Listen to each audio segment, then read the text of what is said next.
Hello everyone, welcome to my channel. आज मैं आपके लिए बहुत ही मज़ेदार रेसिपी लेकर आई हूँ। आज हम बनाने वाले हैं बड़े के गोश्त के कोफ्ते, और ये कोफ्ते बहुत ही ज़्यादा मज़ेदार बनते हैं। अगर आपके कोफ्ते भी टूट जाते हैं या फट जाते हैं तो आज की जो रेसिपी मैं बताऊंगी इसमें ना आपके कोफ्ते फटेंगे और बहुत ही ज़्यादा परफेक्ट बनेंगे और खाने में काफ़ी ज़्यादा टेस्टी बनेंगे। तो चलिए शुरू करते हैं। बहुत ही मज़ेदार और आसान रेसिपी है। तो यहाँ पर मैंने 500 ग्राम कीमा लिया है। ये बड़े के गोश्त का कीमा लिया है। और कीमे के लिए अच्छी तरह से धोकर आपको साफ़ कर लेना है और इसे अच्छी तरह से चेक भी कर लेना है कि इसमें कोई भी जो हड्डी वगैरह है वो नहीं रहनी चाहिए। और अच्छी तरह से 2 से 3 बार आपको धोकर इसे साफ़ कर लेना है और सारा पानी इसका निचोड़ देना है। अब हम कीमे के लिए पीसेंगे।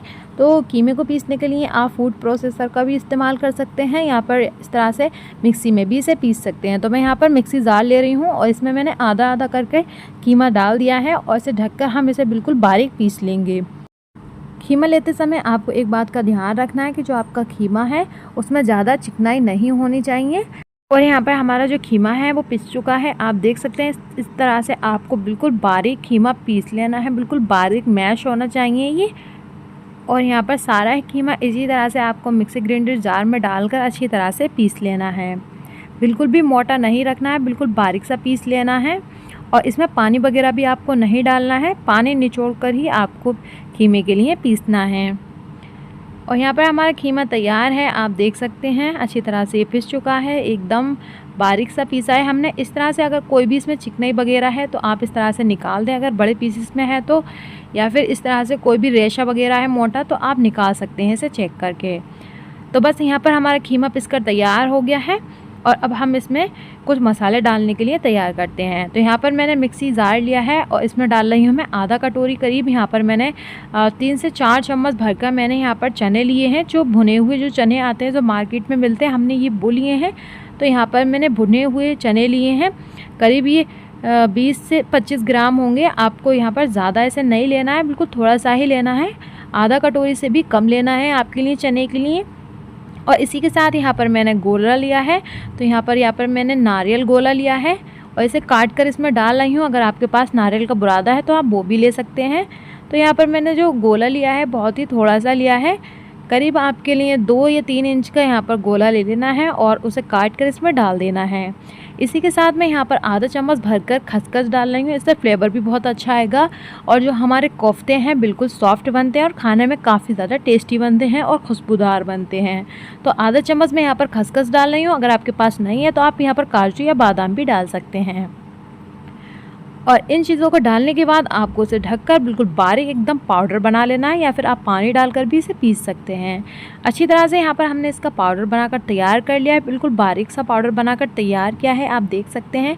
इस तरह से आपको बारीक पाउडर बना लेना है। अगर आपके पास चने अवेलेबल नहीं है या आपके पास ही मिलते नहीं हैं चने, तो आप इसकी जगह पर बेसन का भी यूज़ कर सकते हैं। बेसन से ज़्यादा अच्छा टेस्ट नहीं आता। अगर आपके पास चने मिल जाए तो आपको भुने हुए चने ले लेना है और उसे इस तरह से बारीक पीस लेना है। तो पाउडर यहाँ पर तैयार है। अब हम इसे साइड में रख देते हैं और अब हमें कीमा लेना है, जो कीमा हमने पीस कर रखा था और जो हमने अभी चने का और जो नारियल का और खसखस का जो हमने पाउडर बनाया है वो सारा इसमें डाल देना है। करीब 1 चम्मच आपको भरकर इसे बचा कर रख देना है, बाद में हम इसकी ग्रेवी में डालेंगे। और सारा हमने पाउडर इसमें डाल दिया है। इसके साथ में हमें यहाँ पर डालेंगे बारीक कटी हुई 4 से 5 हरी मिर्चें। अगर तीखा आप कम खाते हैं तो कम कर सकते हैं, बिल्कुल बारीक काट कर ही डालना है। और इसी के साथ यहाँ पर मैंने 1 मीडियम साइज़ का प्याज लिया था, बिल्कुल ग्रेट करके डाला है या फिर बिल्कुल बारीक चॉप कर डालना है आपके लिए। बिल्कुल भी मोटा नहीं रहना चाहिए वरना आपके कोफ्ते फट जाएंगे। तो प्याज को भी अच्छा सा बारीक एकदम फाइन बारीक काट लेना है। इसके बाद में आधा चम्मच यहाँ पर गरम मसाला पाउडर डाला है और इसी के साथ में 1.5 चम्मच में यहाँ पर नमक डाल रही हूँ, या फिर आप स्वाद के अनुसार यहाँ पर नमक डाल दें जितना भी आपको पसंद है। और यहाँ पर मैंने 1 चम्मच भरकर लाल मिर्च पाउडर डाला है। तीखा कम खाते हैं तो कम ज़्यादा रख सकते हैं।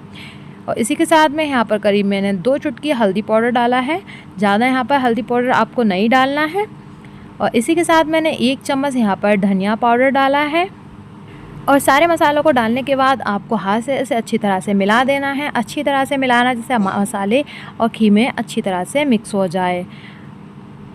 और यहाँ पर हमारा जो कीमा है कोफ्तों का बिल्कुल बनकर तैयार है। अच्छी तरह से हमने इसे मिला लिया है और बस अब हम इसके कोफ्ते बना लेते हैं। यहाँ पर हमने इसे रेस्ट पर नहीं रखा है, अगर आप चाहें तो 10-5 मिनट के लिए रेस्ट करने के लिए भी रख सकते हैं। और बस अब हम इसके कोफ्ते बनाते हैं। तो आप इस तरह से हाथ से दबाते हुए इसे गोल शेप में बना लें, बहुत ही आसानी से बन जाते हैं और ये बिल्कुल भी टूटेंगे भी नहीं। तो इस तरह से आपको दबाते हुए आपको एकदम इसे गोल शेप में बनाकर तैयार कर लेना है। हल्के हाथों से इस तरह से आपको दबा कर बिल्कुल गोल शेप में आपको कोफ्ते बनाकर तैयार कर लेने हैं। बहुत ही आसानी से ये बन जाते हैं और बहुत ही ज़्यादा टेस्टी भी बनते हैं। तो आप इस तरह से अपने घर पर कोफ्ते ज़रूर बनाना। तो हम इसी तरह से सारे कोफ्ते बनाकर तैयार कर लेते हैं और यहाँ पर हमारे काफ़ी सारे कोफ्ते बनकर तैयार हैं। करीब 500 ग्राम खीमे में 10 से 12 कोफ्ते यहाँ पर हमारे बनकर तैयार हो गए थे। तो सारे कोफ्ते हमारे बनकर तैयार हैं। इसी तरह से आप तैयार कर साइड में रख दें इन्हें। और अब हम इसकी ग्रेवी तैयार करते हैं। तो इसके लिए यहाँ पर एक कढ़ाई लेनी है, मैंने गैस पर चढ़ा दिया है। गैस मगर अभी ऑफ है, इस बात का आपको ध्यान रखना है। और यहाँ पर मैं कढ़ाई में डाल रही हूँ यहाँ पर 1 कटोरी भरकर प्याज अदरक लहसुन का पेस्ट डाल रही हूँ। और इसी के साथ में मैंने यहाँ पर डाली है 2 चम्मच भरकर लाल मिर्च पाउडर डाला है। ये हल्का तीखा लाल मिर्च है, आप कम ज़्यादा रख सकते हैं। और इसी के साथ में हम यहाँ पर डालेंगे 2.5 चम्मच धनिया पाउडर। आप मसाले कम ज़्यादा रख सकते हैं, जितने भी आप खाते हैं उसके हिसाब से। तो यहाँ पर मैंने 2.5 चम्मच धनिया पाउडर डाला है। और उसी के साथ में यहाँ पर करीब 2 चुटकी हल्दी पाउडर डालूँगी। इसमें हल्दी पाउडर का यूज़ कम होता है, तो आप कम ही डालना। और अब यहाँ पर मैं डाल रही हूँ 1.5 चम्मच नमक, या फिर स्वाद अनुसार नमक आप डाल सकते हैं इसमें। और सारे मसाले डालने के बाद हम इसे अच्छी तरह से चला देंगे। तो यहाँ पर मैंने 1 कटोरी भरकर पानी डाला है और पानी डालने के बाद आपको इन सारे मसालों को अच्छी तरह से मिला देना है। पानी का यूज़ आपको इसमें कम करना है, पहले आपको 1 कटोरी पानी डाल देना है और मसालों को अच्छी तरह से मिला देना है। और इसी के साथ में हमने यहाँ पर आधा कटोरी पानी और डाल दिया है और अच्छी तरह से इसे मिला दिया है। और अब हम इसमें डालेंगे तेल। तो यहाँ पर मैंने करीब 100 ग्राम तेल डाला है। तेल की क्वांटिटी कम ज़्यादा रख सकते हैं। और तेल को मैंने डालने के बाद यहाँ पर डाल दिए हैं 3 तेज़पात के पत्ते।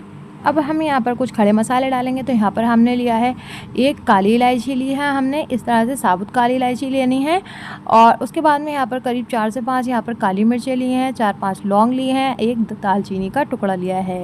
ये खड़े मसाले हमने अपनी ग्रेवी में डाल देने हैं और अच्छी तरह से मिला देना है। और इसके बाद आपको गैस के लिए ऑन कर देना है। याद रखना है कि जब आपकी गैस ऑन हो तो उसकी जो फ्लेम है वो मीडियम होनी चाहिए और जो हमारे कोफ्ते हैं वो ग्रेवी के अंदर डाल देने हैं। सारे कोफ्ते ग्रेवी के अंदर आपको डाल देने हैं। और अब गैस के लिए आपको बिल्कुल मीडियम पर सेट कर देना है, ज़्यादा हाई नहीं करना है, इस बात का आपको ध्यान रखना है। गैस के लिए मीडियम पर सेट कर देना है। उसके बाद में आपको इसे चलाना नहीं है, इसे ढक कर करीब 5 मिनट के लिए मीडियम फ्लेम पर पकने के लिए छोड़ देना है। और मीडियम फ्लेम पर पकते हुए करीब इसे 5 मिनट हो गए हैं और आप देख सकते हैं इसमें कितने अच्छी तरह से उबाल आ रहा है। तो यहाँ पर आपको ध्यान रखना है कि इसे चलाना नहीं है, अगर आप इसे चलाते हैं तो जो आपके कोफ्ते हैं वो टूटने लगेंगे और फट जाएंगे। तो यहाँ पर हमें इसे हल्का सा इस तरह से हिला देना है, जिससे हमारे जो कोफ्ते हैं वो अच्छी तरह से पलट भी जाएंगे और टूटेंगे भी नहीं। तो बस अब इसे ढककर हम मीडियम फ्लेम पर करीब 10 से 12 मिनट के लिए इसे और पका लेते हैं, जिससे ये अच्छी तरह से टेंडर हो जाए। और यहाँ पर करीब 10 से 12 मिनट हो गए हैं पकते हुए और यहाँ पर आप चेक कर सकते हैं 10 मिनट के बाद में। तो यहाँ पर हम इसे अच्छी तरह से चला देंगे। अब ये बिल्कुल भी नहीं फटेंगे और जो अब आपके कोफ्ते हैं बिल्कुल भी नहीं फटने वाले हैं और ना ही ये टूटेंगे। तो यहाँ पर आप देख सकते हैं हमारा एक एक कोफ्ता बिल्कुल परफेक्ट है, ना ही ये टूटा है और ना ही ये फटा है। तो बस अच्छी तरह से आपको इसे चला देना है और चलाने के बाद इसे ढककर आपको मीडियम टू हाई फ्लेम पर इसे करीब इतना पकाना है कि जिसका पानी है वो सारा खुश्क हो जाए। पानी खुश्क होने तक आपको इसे पका लेना है। 7 से 8 मिनट हो गए हैं और यहाँ पर हम इसका पानी जो है वो सारा खुश्क हो चुका है और हमारे जो कोफ्ते हैं वो भी एकदम परफेक्ट तैयार हो गए हैं। आप देख सकते हैं एक एक कोफ्ता आपका बिल्कुल परफेक्ट बना है, ना ही ये टूटा है और ना ही ये फटा है और ना ही ये घुला है। और यहाँ पर हमारे जो कोफ्ते हैं बिल्कुल परफेक्ट तैयार हैं। तो इसी तरह से आपके भी कोफ्ते बनकर तैयार होंगे और काफ़ी अच्छी तरह से हमारा जो मसाला है वो भुन चुका है। आप देख सकते हैं बिल्कुल एकदम गाढ़ा हो गया है और तेल भी अच्छी तरह से ऊपर आ चुका है। तो बस अब हम इसमें डालेंगे पानी। तो यहाँ पर आपको गैस के लिए लो कर देना है और हम इसमें पानी डालेंगे। और इसी के साथ में हमने यहाँ पर करीब 1 गिलास पानी डाल दिया है। और अब हम यहाँ पर डालेंगे आलू। तो यहाँ पर 2 मीडियम साइज़ के आलू को छील कर अच्छी तरह से धोकर काट कर मैंने इसमें डाल दिया है। बिल्कुल बारीक काट कर डाला है। आप जैसे भी आलू खाते हैं उसके हिसाब से यहाँ पर काट कर आप डाल सकते हैं। तो यहाँ पर 2 मीडियम साइज़ के आलू मैंने काट कर डाल दिए हैं। इसी के साथ में मैंने आधा गिलास पानी और डाल दिया है जिससे ये अच्छी तरह से गल जाएँ। इतना पानी आपको लगा देना है कि जो आपके आलू हैं वो अच्छी तरह से गल जाएँ, या फिर आप जितनी भी ग्रेवी रखनी चाहते हैं उसके हिसाब से आप पानी इसमें डाल सकते हैं। तो बस पानी डालने के बाद, आलू डालने के बाद अच्छी तरह से आपको मिला देना है और बस ढककर इसे हाई फ्लेम पर आपको पहले 3 मिनट के लिए अच्छी तरह से पका लेना है। 2 से 3 मिनट में अच्छी तरह से इसमें उबाल आ जाएगा। इस तरह से जब इसमें उबाल आ जाए तो बस अब आपके लिए गैस के लिए लो टू मीडियम फ्लेम पर सेट कर देना है और बस इसे अच्छी तरह से मिला देना है। और अब गैस के लिए आपको मीडियम पर सेट करके इतना पकाना है कि जो आपके आलू हैं वो अच्छी तरह से गल जाएं। और इसी के साथ में जो हमने पाउडर बनाकर तैयार किया था नारियल का, खसखस का और चने का, वो हम इसमें डाल देंगे 1 चम्मच जो हमने बचा कर रखा था।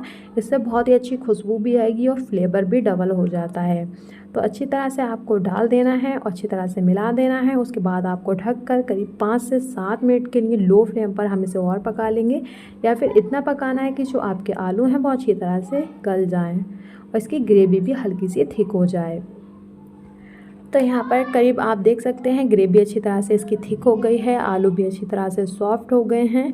और इतनी आप ग्रेवी रखना चाहते हैं उसके हिसाब से यहाँ पर आप पानी रख सकते हैं। और एकदम मज़ेदार हमारे कोफ्ते बनकर तैयार है। बड़े की गोश्त के ये कोफ्ते आपको बहुत ज़्यादा पसंद आने वाले हैं। और आलू भी यहाँ पर हमारा अच्छी तरह से गल चुका है, आप चेक कर सकते हैं। और ये जो रेसिपी है सच में बहुत ही आसान रेसिपी है। एक बार आप ज़रूर ट्राई करना, आपको बहुत ज़्यादा पसंद आएगी। खाने में भी काफ़ी ज़्यादा टेस्टी बनते हैं।